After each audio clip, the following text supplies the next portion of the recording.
కావాల్సిందే. మా ఊరు తిరిగొద్దామంటే 3 రోజుల నుంచి ఒకటే వర్షం దంచుతుంది. అందుకని ఈరోజు ఎలాగైనా వెళ్ళాలని చెప్పి ప్లాన్ చేసుకొని మేము వెళ్తున్నాము. మా ఊరికి వేరే ఊరికి మధ్యలోనే అలుగు పారుతుందని విన్నాను, కానీ చాలా బాగుంటుంది చూడడానికి కూడా. అది నేను ఎప్పుడూ చూడలేదు, చూడాలని చెప్పి మేము స్టార్ట్ అయ్యాము వర్షాలు పడుతున్నా సరే. సో మా ఊరికి వేరే ఊరికి వెళ్ళడానికి కూడా ఎంతో ఆహ్లాదంగా ఉంటుంది, గాలి కూడా చాలా స్వచ్ఛంగా ఉంటుంది.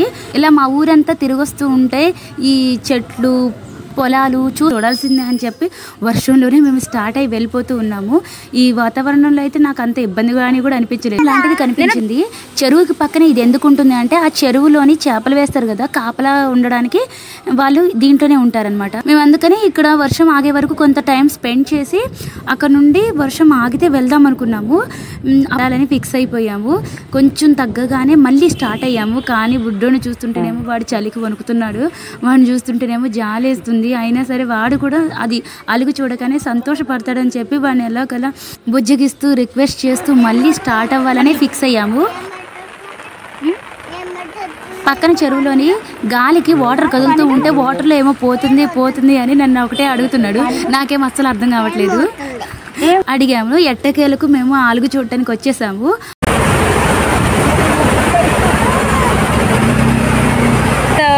వాటర్ ఫాల్స్ లాగా ఎలా పోతున్నాయో చూడండి. అండ్ అదే సైడ్ అటేమో చెరువు, ఇటు సైడ్ ఏమో గ్రీనరీగా పొలాలు ఉంటాయి. ఎంత హ్యాపీగా ఉంటుంది కదా చూడడానికి. వాతావరణం చూడండి ఎంత బాగుందో.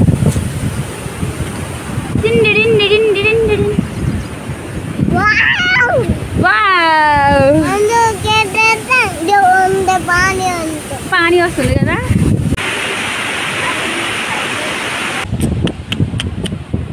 ఒక సైడ్ పొలాలు, ఒక సైడ్ ఇంకో సైడ్ చెరువు.